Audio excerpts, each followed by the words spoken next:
사도행전 10장 9절부터 23절까지 제가 한 절, 여러분들 한 절 읽겠습니다. 이튿날 그들이 길을 가다가 그 성에 가까이 갔을 그때에 베드로가 기도하려고 지붕에 올라가니 그 시각은 제6시더라. 그가 시장하여 먹고자 하매 사람들이 준비할 때 황홀한 중에 하늘이 열리며 한 그릇이 내려오는 것을 보니 큰 보자기 같고 네기를 베어 땅에 들이었더라. 그 안에는 땅에 있는 각종 네발 가진 짐승과 기는 것과 공중에 나는 것들이 있더라. 또 소리가 있으되 베드로야 일어나 잡아먹으라 하거늘 베드로가 이르되 주여 그럴 수 없나이다. 속되고 깨끗하지 아니한 것을 내가 결코 먹지 아니하였나이다 한데 또 두 번째 소리가 있으되 하나님께서 깨끗하게 하신 것을 내가 속되다 하지 말라 하더라. 이런 일이 3번 있은 후 그 그릇이 곧 하늘로 올려져 가니라. 베드로가 본 바 환상이 무슨 뜻인지 속으로 의아해하더니 마침 고넬료가 보낸 사람들이 시몬의 집을 찾아 문 밖에 서서 불러 묻되 베드로라 하는 시몬이 여기 익숙하느냐 하거늘 베드로가 그 환상에 대하여 생각할 때에 성령께서 그에게 말씀하시되 두 사람이 너를 찾으니 일어나 내려가 의심하지 말고 함께 가라. 내가 그들을 보내었느니라 하시니 베드로가 내려가 그 사람들을 보고 이르되 내가 곧 너희가 찾는 사람인데 너희가 무슨 일로 왔느냐. 그들이 대답하되 백부장 고넬료는 의인이요 하나님을 경외하는 사람이라. 유대 온 족속이 칭찬하더니 그가 거룩한 천사의 지시를 받아 당신을 그 집으로 청하여 말을 들으려 하느니라 하는데 같이 있습니다. 베드로가 불러들여 유숙하게 하니라. 이튿날 일어나 그들과 함께 갈새 요바에서 온 어떤 형제들도 함께 가니라. 아멘. 새해가 시작되고 2025년 한 해가 우리에게 주어졌는데 벌써 한 달이 지났습니다.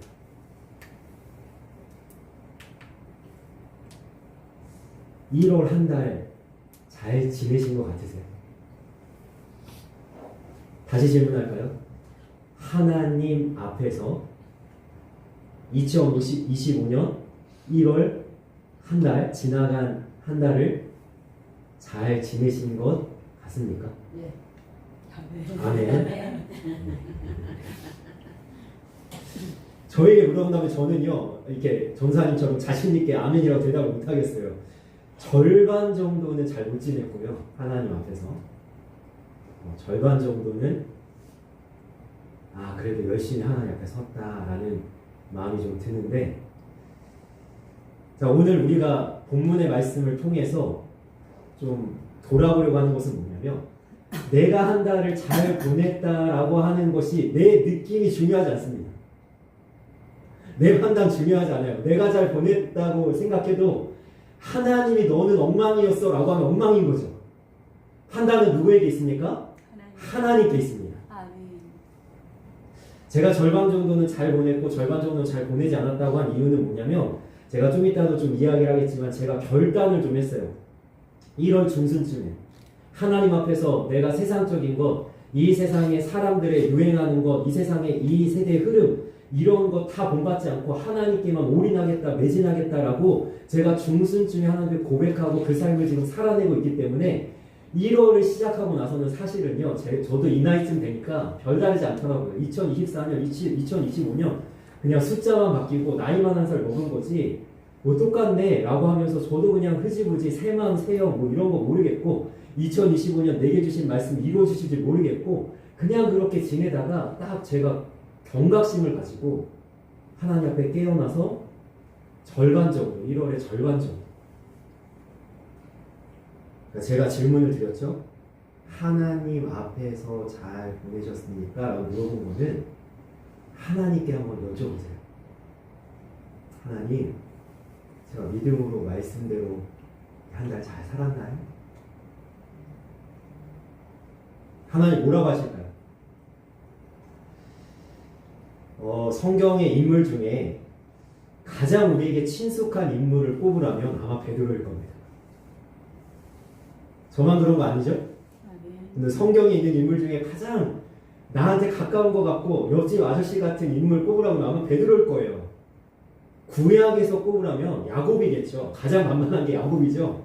맨날 실수하고 고집불통이고 하나님 말 지지도 안 듣고 100세가 넘을 때까지도 자기 거 내려놓지 못하고 이 야곱이 참 만만한데 친근하진 않습니다. 그죠? 야곱은 할아버지잖아요, 우리한테. 그런데 이 베드로는요, 일단 만만합니다. 얼마나 예수님한테 호통치고, 예수님이 그에게 호통치고 꾸중 듣고 야단 맞는지 넘어지고 쓰러지고 막 실수하고 막 예수님한테 막 그냥 호언장담했다가 막 예수님 3번 부인하고 이 너무 친근해가지고 제가 이 말씀 준비하면서 베드로를 생각하니까요. 베드로가 한국 사람 같아요.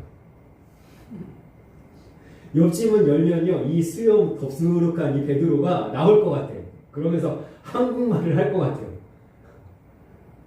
우리한테 너무나 친근해가지고 이 동네에 이런 사람 한 명쯤은 사는 것 같아요. 호탕하고 막 그냥 뭐 가릴 거 없잖아요. 이 사람 그냥 생각나는 대로 얘기하고 이러잖아요.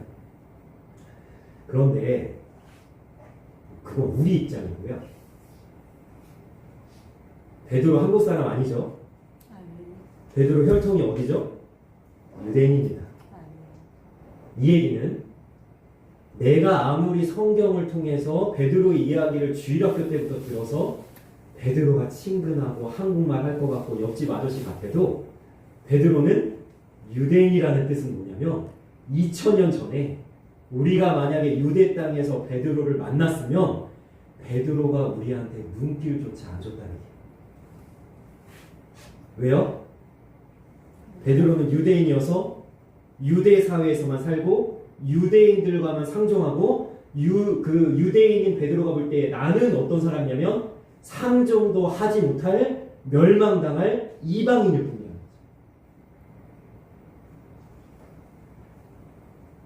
베드로의 관점에서 보면요, 우리는요 지옥의 불쏘시개입니다.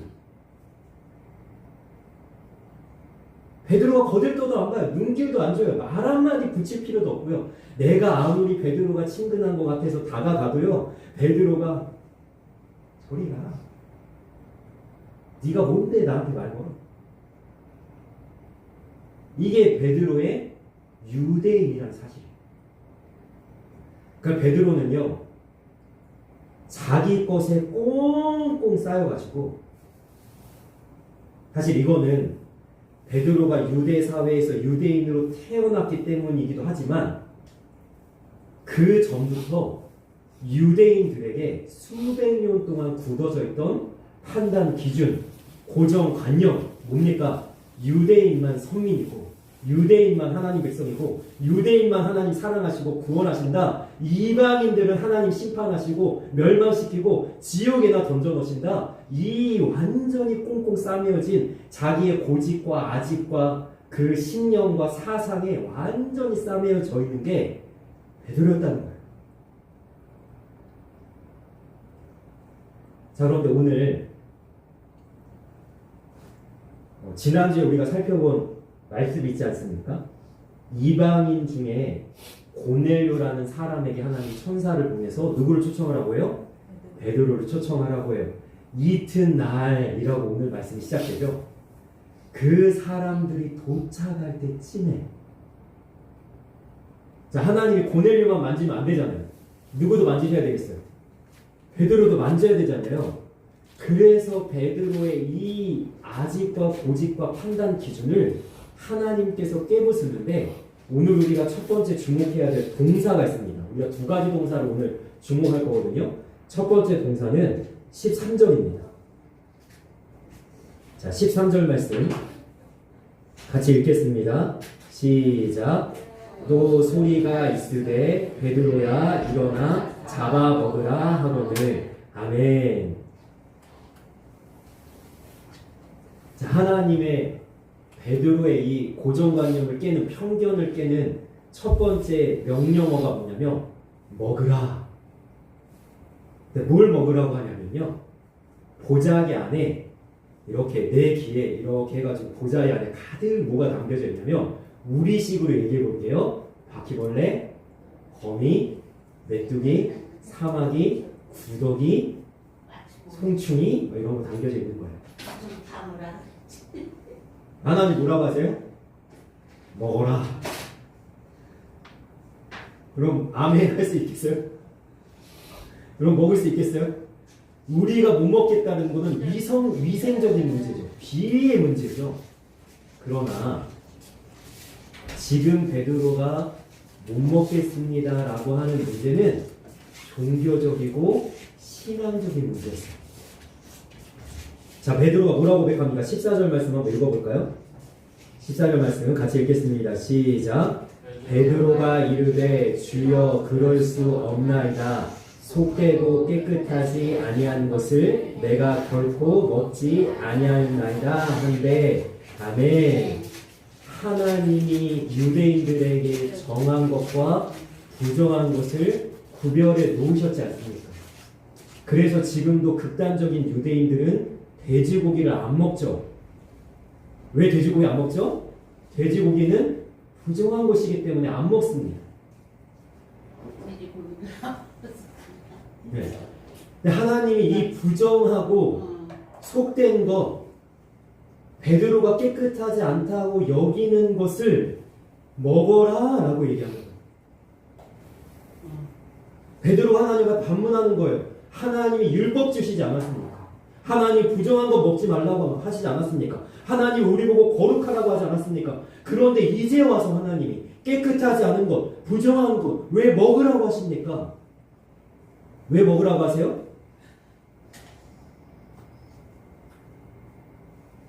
여기서 고자기에 담겨져 있는 바퀴벌레, 거미, 송충이, 이 애벌레 같은 이 구더기 같은 것들은 뭘 의미하냐면 베드로가 이제는 맞이해야 될 이방인들을 의미합니다.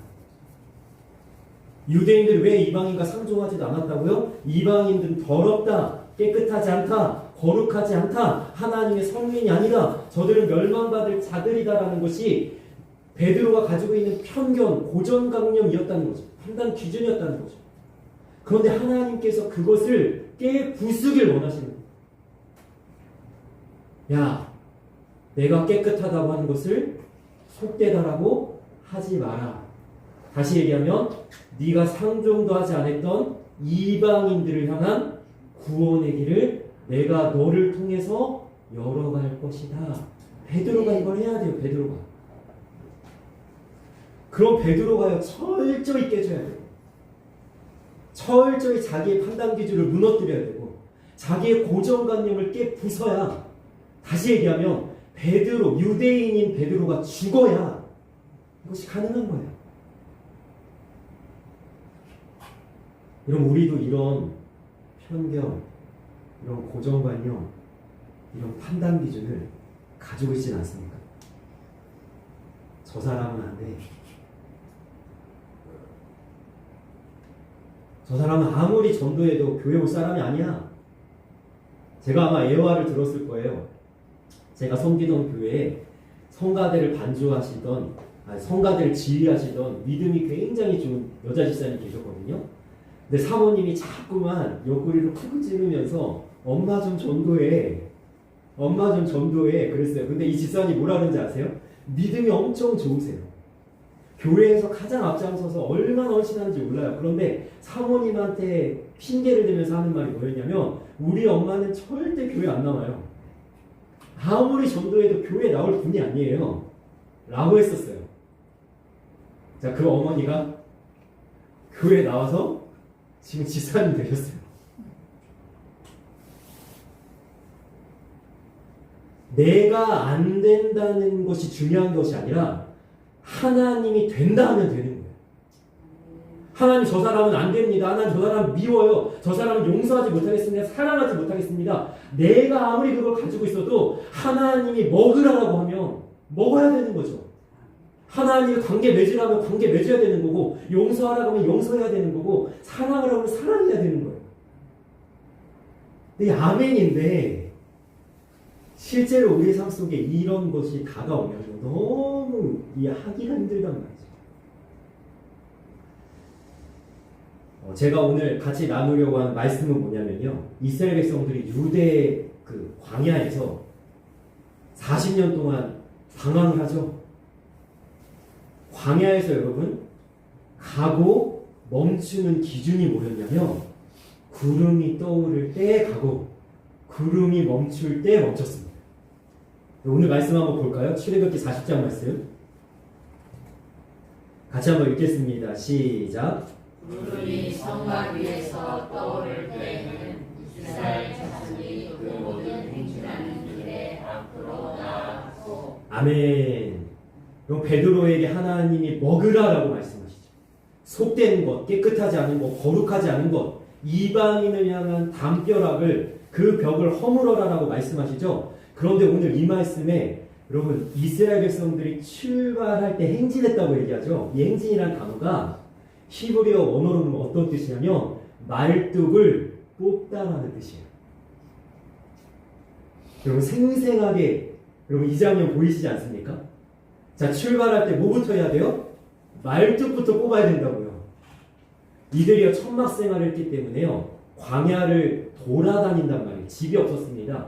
천막을요 머물 때는 어떻게 해요? 말뚝을 깊게 박아서 바람에 날리지 않도록 이 텐트가 무너지지 않도록 말뚝을 아주 강하게 딱 땅에 박아 놓는데 출발할 때는 어떻게 해야 되냐면 그 고정되었던 굳어졌던 말뚝을 뽑는 것부터 시작하는 거예요. 그리고 베드로가요 이방인인 고넬료의 초청을 받아서 이제 뭐 해야 됩니까? 가야 되는데 여러분 가려면요 베드로의 말뚝부터 뽑아야 돼요. 어떤 말뚝이요? 유대인이라는 자기의 고정관념, 이방인과 상종할 수 없다는 자기의 판단 기준을 이 깊이 박혀져 굳어져 버린 그 편견부터 뽑아내야 갈 수가 있는 거예요. 그럼 우리가 하나님 앞에 순종하려고 할 때 뭐부터 해야 되냐면 말뚝부터 뽑으셔야 돼요. 우리에게 얼마나 고집이 많은지 아세요? 얼마나 내 것이 가득 차 있는지 아세요? 제가 지난밤에 잠을 좀 설쳤습니다. 왜 설쳤냐면요 꿈을 하나 꿨어요. 근데 그 꿈이 꿈속에서도 저를 얼마나 괴롭혔는지 제가 잠을 설칠 뿐만 아니라 아침에 일어나서도 그 꿈이 계속 묵상되는 거예요. 어떤 꿈이었냐면요 목사님들이 많이 모인 자리였어요. 근데 저랑 친분이 있던 한 목사님이 사회를 보는데 딱 사회를 보다가 갑자기 무슨 얘기를 하냐면 목사님들이 다 모인 자리에 오늘 설교는 정건능 목사님이 할 겁니다. 그래서 제가 준비를 하고 있었던 거예요. 설교 원고도 다 준비되어 있어요. 그런데 나이가 지긋하신 한 목사님이 이제 대표 기도를 하는 시간에 여러분 대표 기도 끝나면 이제 설교해야 되거든요. 제가 준비를 다 하고 있는데 나이 연세 많으신 한 목사님이 저한테 조용히 다가오셔서 설교하지 마 그러시는 거예요. 근데 그게 어떤 마음으로 느껴졌냐면 제가 오늘 설교하려고 써야 되잖아요. 근데 어떤 마음으로 느껴졌냐면 네가 무슨 이 자리에서 설교할 자격이 있어 이런 일침으로 느껴지는 거예요. 그래서 제가요 설교를 못하고 앉아있는데요 꿈속입니다 여러분. 실제 일어난 일이 아니라 꿈속인데도 제 입이 대빨 나왔어요. 얼굴이 막 울그락불그락 막 하면서 막 여기서 감정이 올라와가지고 왜 나를 설교를 못하게 왜 나를 저 자리에 못 서게 라고 하면서 제가 감정이 너무 상해가지고 목사님 인사도 제대로 안 하고 막 그냥 부글부글 끓고 앉아있는데 아침까지 그게 묵상이 되는 거예요 여러분. 제가 설교를 너무 하고 싶었던 거예요. 그런데 하나님의 관점에서 돌아보니까 제가 아침에 이렇게 아침 식사를 하면서 제가 마음이 풀리더라고요. 어떤 마음이 풀리냐? 하나님의 뜻이겠지. 그 자리가 내가 서면은 유익이 없는 자리였겠지. 하나님이 보실 때는 나는 서고 싶었으나 하나님이 보실 때는 나를 위해서 그 자리에 안 서는 것이 좋아 보였겠지라고 하면서 마음이 좀 풀리더라고요. 여러분 판단 기준은 누구에게 있어요? 하나님께 있는 거죠. 내게 아무리 좋아 보여도 하나님이 안 좋다고 하면 안 좋은 거고요. 내게 아무리 좋아 보여도 안 좋아 보여도 하나님이 좋다고 하면 좋은 건 아닙니까? 롯이요. 그 아브라함과 이제 헤어지잖아요. 조카 롯이. 그래서 헤어질 때 아브라함이 이렇게 얘기해요. 너 좋은 거 택해라 라고 했더니 그러면 그가 어디를 택합니까? 조금 있으면 하늘에서 유황불이 내릴 소돔을 택하면서 뭐 어떻게 보였는지 아세요? 여호와의 동상 같고 애롭다가 하다. 여러분 내 눈에 보기 좋은 게 아니에요. 롯이 가가지고 어떻게 합니까? 바로 그 다음 장에 13장에 창세기 13장에 헤어져서 소돔 땅에 가잖아요. 14장에 전쟁이 일어나서요. 저기 북쪽 끝에 단까지 끌려가요. 포로가. 판단 기준은 누구에게 있다? 하나님. 그런데 오늘 제가 행진이라는 이 단어를 또 나눌 때 여러분 민수기 9장에 보니까 또 다른 하나님의 판단 기준에 우리의 판단 기준을 맡겨야 되는 말씀이 있는데요. 민수기 9장 말씀 같이 읽도록 하겠습니다. 시작. 혹시 구름이 저녁부터 아침까지 있다가 아침에 그 구름이 떠오를 때에는 그들이 행진하였고 구름이 밤낮 있다가 떠오르면 곧 행진하였으며 아멘. 여러분 이스라엘 백성들이 광야에서 출발하고 멈추는 기준이 뭐라고요? 구름인데요. 자, 이 본문 말씀 그 원어 성경으로 보면요. 구름이 밤낮 있다가로 되어 있지 않고요. 구름이 낮밤 있다가로 되어 있어요. 우리는 발음하기 편하니까 밤낮으로 바꾼 건데 여러분 히브리어 원어로 보면 뭐라고 되어 있다고요? 낮밤으로 되어 있어요. 다시 이야기하면 여러분 꼭 구름이 아침에 떠오르는 게 아니었다는 거예요. 언제도 떠올랐을까요? 밤에도 떠올랐어요. 여러분 이스라엘 백성들이 생각할 때는 구름이 아침에 떠오르는 게 좋아요? 밤에 떠오르는 게 좋아요? 아침에 떠오르는 게 좋죠. 왜냐하면 밤에 떠오르면 어떻게 돼요? 그 캄캄한데 아내를 깨우고 자식들을 깨워가지고 말뚝을 뽑아가지고 천막을 거둬야 되는데 하나님이 밤에도 구름을 떠오르게 하세요. 하나님이 내가 가고 싶지 않은 길을 가라고 하실 때가 있고요. 하나님이 내가 하고 싶지 않은 일을 하라고 하실 때가 있고요. 하나님이 내가 가까이 하고 싶지 않은 사람에게 가까이 하라고 말할 때가 있고요.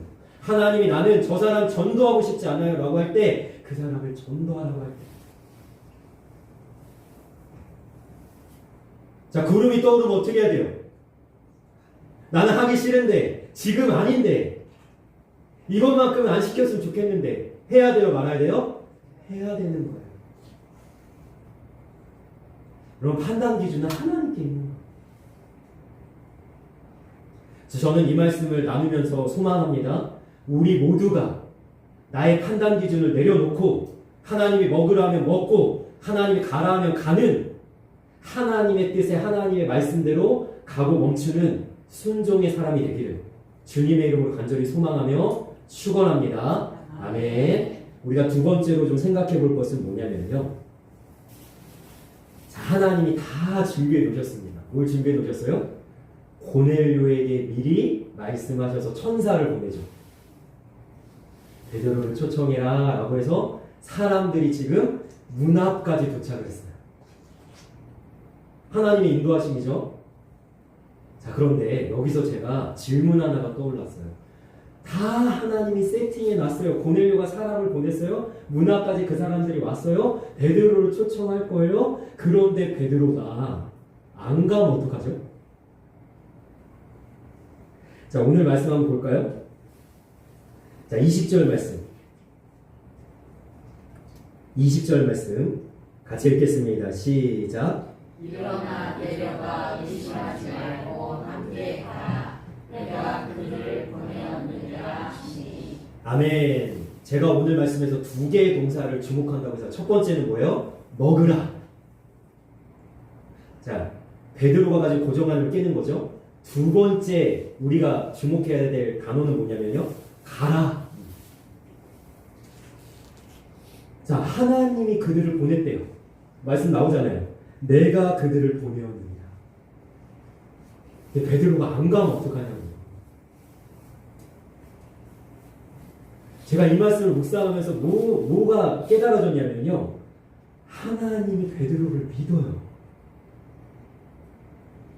뭘 믿어요? 갈 걸 믿어요.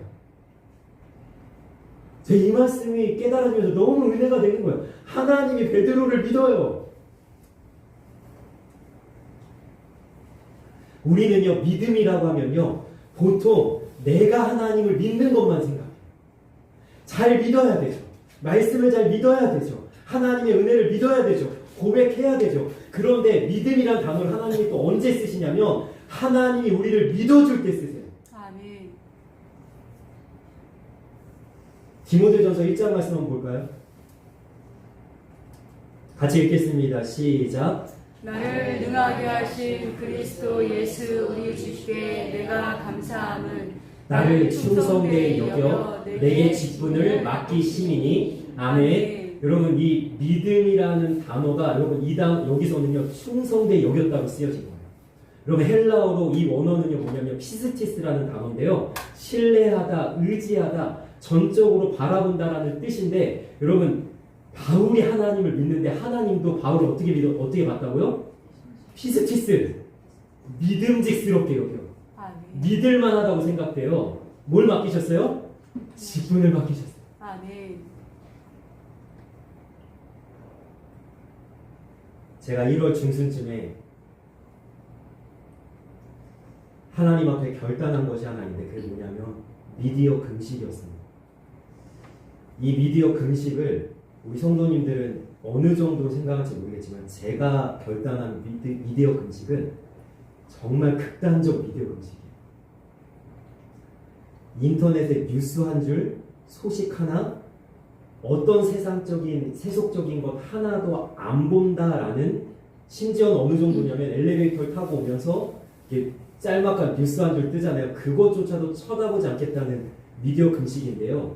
이것을 제가 하면서 하나님 앞에 소망하는 마음은 뭐냐면 하나님 보실 때 내가 참 믿음직스럽게 보였으면 좋겠다.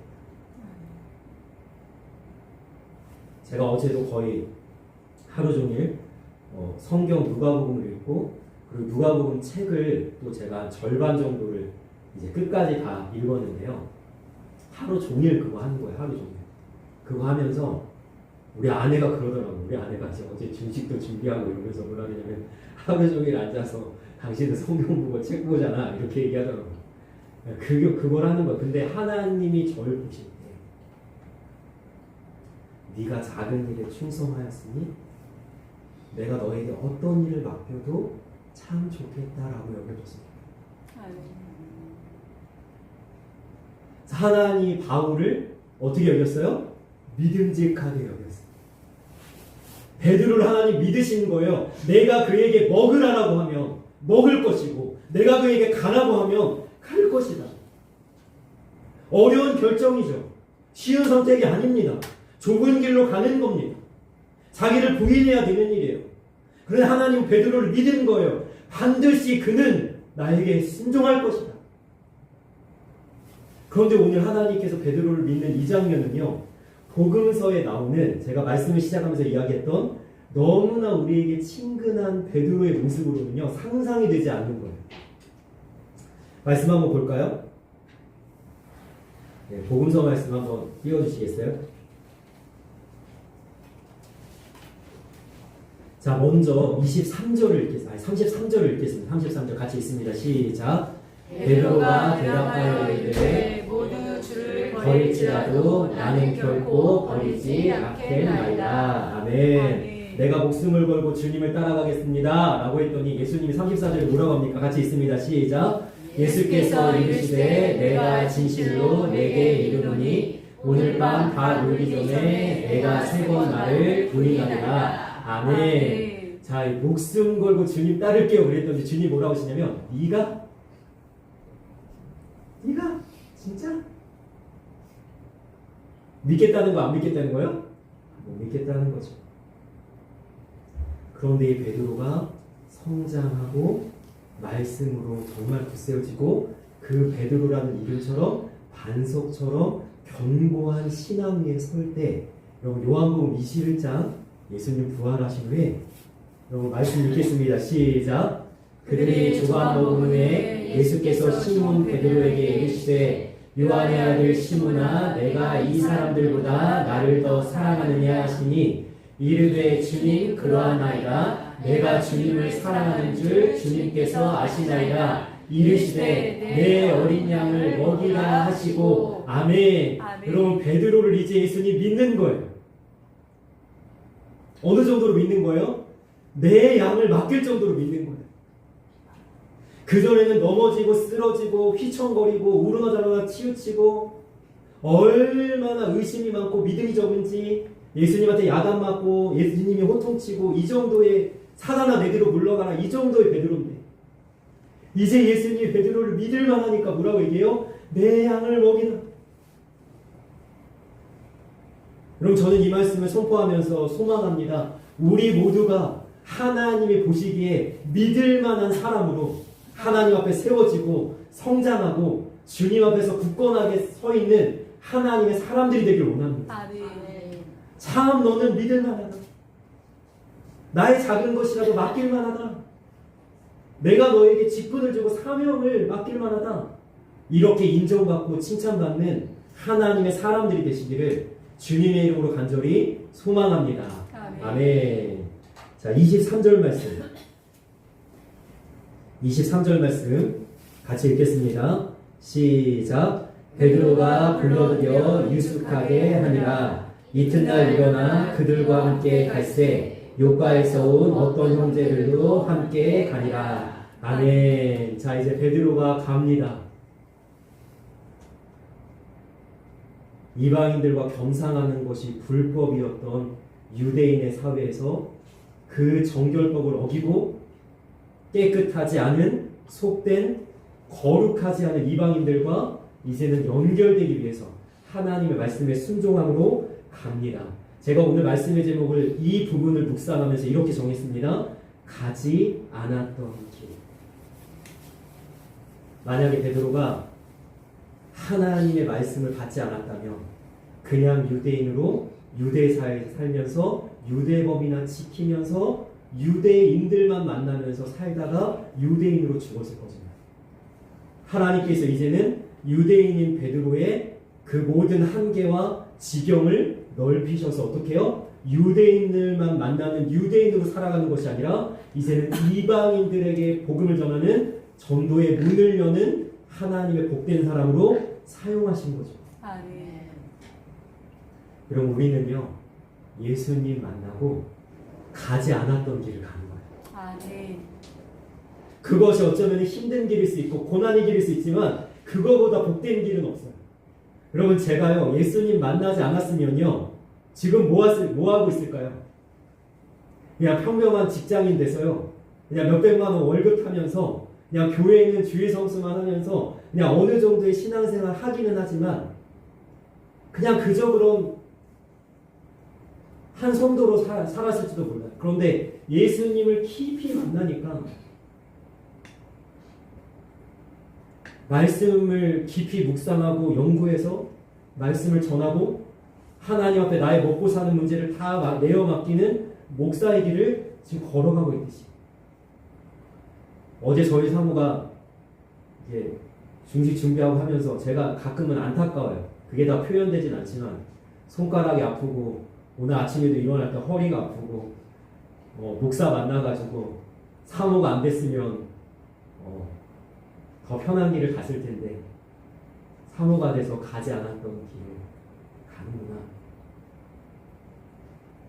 그럼 우리는요 예수님 만나서 참지 않을 것도 참고 인내하지 않아야 될 것도 인내하고 때로는 내가 감당하지 않아야 될 고난도 감당하면서 가지 않았던 길 가는 거예요. 그런데 그 길을 가는 게 주님을 따라가는 길이고 그 길이 주님 뭐라고 얘기하세요? 가장 복된 길이라고 말씀하세요. 그래서 저는 소망합니다. 여기 있는 우리 모두가 예수님 때문에 가지 않았던 길 기꺼이 마땅히 감사히 즐거이 가기를 원합니다. 그것이 고난의 길이고 좁은 길일지라도 주님 명령하시니 갑니다. 내가 가지 않았던 길이고 정말로 하나님 앞이 보이지 않는 길일지라도 주님이 나의 인도자 되시고 주님이 나의 밝은빛이 되시니 내가 그 길을 주님을 따라 걷겠습니다 라고 하는 담대한 신앙으로 믿음의 삶을 살아나가는 하나님의 사람들이 되시기를 주님의 이름으로 간절히 소망합니다. 아멘. 가지 않았던 길을 주님 때문에 걸어가는 믿음의 모습이 있기를 주님의 이름으로 간절히 소망합니다.